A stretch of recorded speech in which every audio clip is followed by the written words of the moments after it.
Why did I compare Salman Khan to the Indian Army?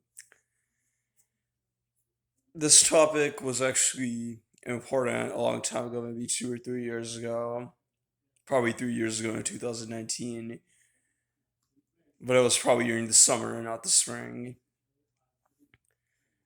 where I used to make answers. One of the controversial answers was about me praising either Dawood or Salman. But in the comments section, the topic of if you're going to blame Salman Khan or Dawood Ibrahim for killing someone, then you might as well blame the Indian Army too.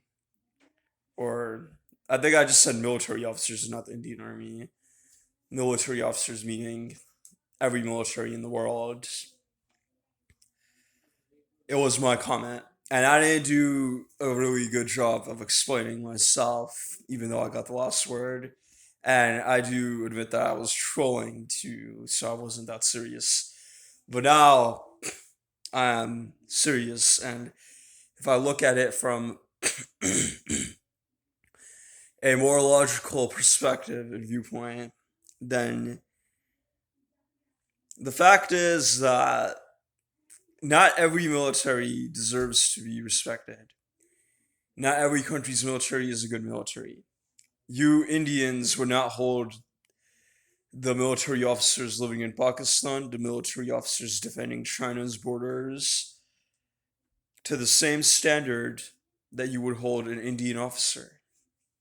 Now, the Khan that I am talking about, Salman Khan, is Blockbuster Khan, the Bunga Khan, also known as the real king of Bollywood. He's not the one from Khan Academy. He's a Bollywood actor. But the sole point is that all of you who insult Salman Khan for killing people in road rage accidents, even though in one of those incidents his driver was the one that was the problem, and because he was the one that was driving and not Salman Khan. I think there was a second incident, and that's where Salman Khan was driving the car. He was behind the steering wheel. But all of you who blame Salman Khan wouldn't ever point a finger at military officers for doing the same thing. There are some corrupt Indian military officers. I've never encountered one, but I've seen videos and I've seen proof. There's corrupt army officers in every country, including America. Rape in the military, whether it's homosexual or heterosexual, happens all the time. The military of North Korea is used to terrorize the citizens. Someone on Quora said military officers, you cannot compare military officers with this bastard, referring to Salman Khan as the bastard. They kill by profession, not by choice. Well, one of my responses was profession is a choice. And in my opinion, what I should have said is the military of a lot of European countries in the 1700s, the 1800s, the 1600s, and in the early 1900s, they all terrorized people around the world. They usurped their land. They committed genocide and murder. They were never punished. Not many people point the finger at them. Indians don't want to take any British military officers to a courtroom for trial. Yet they'll still insult Salman Khan. Would you still say that we can't compare military officers with Salman Khan if the military officers in question were either from Pakistan or from the British Empire? Because, in my opinion, Indians have no right to blame anyone for murder when they don't even show aggression or they don't even choose to hold the British military accountable. They just say, oh, we're friends with the British, so all our anger that we have at the British, we're going to take it out on either Muslims that live in India, or we're going to take it out on Pakistanis, or we're going to take it out on other minorities in our own country, or we'll take that anger out on those who dare to expose the Namr, the Truthias, and weak Namrids that should have never, ever, ever been given any respect by us in the first place. We're going to take all of our anger out that we really have on the British, we're going to direct that anger towards those that dare to talk about how Hanuman got his ass kicked or about how Parshuram is a Kshatriya. We're going to take that anger out on those who dare to tell the truth about the Namrud idols that we worship. We will never take that anger out on the British.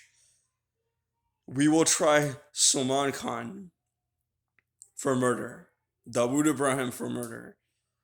Even though Salman Khan donates to flood victims, even though Salman Khan helped repair the damage, even though Salman Khan protected Narendra Modi, the same prime minister whose dick has been sucked off by multiple Hindus, we still will blame Salman Khan, but we will never ever point a finger at the British, and we will never accept the truth about Namruds like Karna, Hanuman, Bhishma, Parshuram, and Lakshman,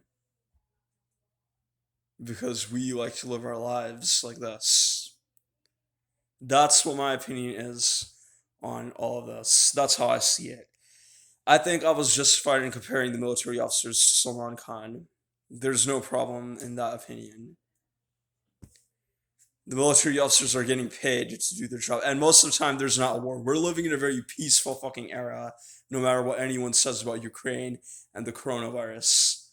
This is a very peaceful fucking time. There's no big fucking war happening. The conflict in Ukraine is very, very fucking tiny.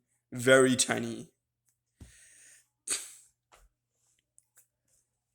And the Indian military has only been involved in maybe, if I were to count, okay, 1947 or 1948. I think it's against Pakistan. 1965, 1962, because China also fought against India, and 1971 against Pakistan again, which India was going to lose, but the Sikhs decided to simp for Hindus and save India so that they could win against Pakistan. 1980s, I don't remember the exact year, but I know that it's in the later half of the 1980s decade. The fifth war was against Sri Lanka. And that seemed like an invasion instead of protecting your borders. So the Indian military is at fault over there. And I'm glad that they got their asses kicked by Sri Lanka. And the sixth war was in Kargil, and the seventh war, I don't think there was a seventh war. If there was, then whatever. But so far, I counted only 6 wars in a country that has been created in 1947, and now it's 2022. You do the math, and that's just 75 fucking years, okay? In 75 fucking years, they only fought 6 wars. And how many of those were to protect the borders of the useless country known as India?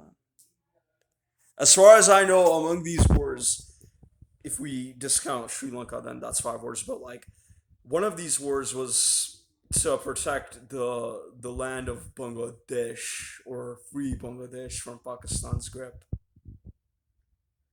That's interfering in another country's business, and it just created a country that is even more overpopulated than India.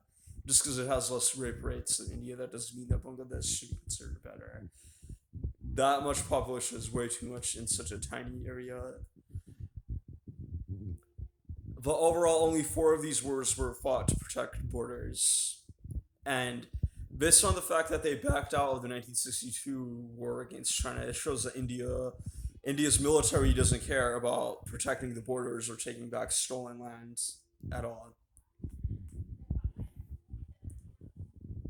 So, even if we think that the Indian army is protecting our borders, I don't live in India, by the way. I don't live in Canada either. At the end of the day, the Indian army officers are getting paid, and the Indian army officers are getting away with crimes. And we can't ignore the fact that we have the right to voice our opinion, and this opinion is true. You will never ever hold the British military of the 18th and 19th and 20th century, the German military, or multiple European militaries, or even the Pakistani military today, to the same standard that you will hold the Indian Army. So stop blaming Salman Khan for fucking murdering. Have some balls to do something more useful with your goddamn time instead of sucking Hanuman's 2-inch penis just because Hanuman couldn't satisfy his own ugly mother Punjak Stala.